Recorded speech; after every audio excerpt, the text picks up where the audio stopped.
πιστοί πως η Ελλάδα θα πρωταγωνιστεί και σε κάθε κλάδο που θα αγωνιστεί μετάλλιο θα πάρει και θα διακριθεί. Σε μια χώρα μικρή η αγάπη μας μεγάλη, τόσα που περνάμε μα δεν σκύβουμε κεφάλι. Κι άμα πέσουμε σηκωνόμαστε πάλι, η πίστη η δική μας δεν συγκρίνεται με άλλη. Τόσες δυσκολίες κι όμως χαμογελάμε, το σύνθημα είναι ένα, δεν τα παρατάμε. Πάντα πάνω κοιτάμε, γιατί όπου κοιτάμε είναι νόμος και κανόνας, εκεί πέρα θα πάμε.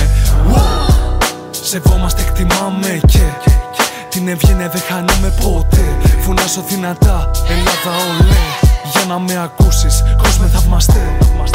Η άνοιξη αρχίζει και μέσα στο Τωρίνο βραβεία μόνο θα δίνω. Ο αγώνας ξεκινάει και η χώρα μας πετάει, με τον ήλιο να φωτίζει και η σημαία να γυαλίζει. Ήρθε η ώρα, ήρθε η στιγμή, το Special Olympics, η μαγική γιορτή. Να ενώσω όλο τον κόσμο, να ξεσηκώσει γη.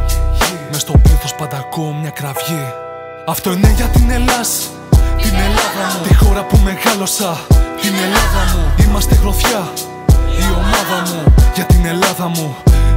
Αυτό είναι για την Ελλάς, την Ελλάδα μου, τη χώρα που μεγάλωσα, την Ελλάδα μου. Είμαστε γροθιά, η ομάδα μου, για την Ελλάδα μου. Για την Ελλάδα μου. Αυτό είναι για εμάς, αυτό είναι για τον Καβέλα. Για τον Τζαπατάκι θα ουρλιάξουμε με τρέλα. Για τον Πολυχρονίδη και τον Νικολαίδη κι άλλους τόσους που είναι σε τούτο το ταξίδι. Πάντα στο δρόμο μας, δίχως το φόβο μας. Για την νίκη έχουμε τον τρόπο μας.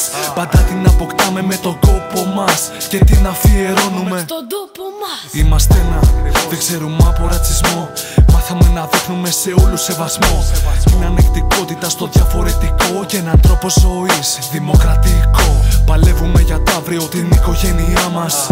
Γυαλίζουνε τα μάτια τα δικά μας. Θέλουμε τα καλύτερα για τούτη τη γενιά μας, που τόσοι υποτιμούν για τα ελαττώματά μας. Τελώς την αδικία, όλοι αξίζουνε να πάρουν ευκαιρία. Αθλητισμός και ελευθερία. Για άλλη μια φορά θα γράψουμε ιστορία. Είστε έτοιμοι, είμαστε έτοιμοι. Είστε έτοιμοι, είμαστε πανέτοιμοι. Αθλητές μου, πατριώτες, μια σύμβουλη σας δίνω. Δείξτε τι πάει να πει Ελλάδα στο Τωρίνο. Αυτό είναι για την Ελλάς, την Ελλάδα μου, τη χώρα που μεγάλωσα, την Ελλάδα μου. Είμαστε γροθιά, η ομάδα μου, για την Ελλάδα μου. Αυτό είναι για την Ελλάς, την Ελλάδα μου, τη χώρα που μεγάλωσα, την Ελλάδα μου. Είμαστε γροθιά, η ομάδα μου, για την Ελλάδα μου.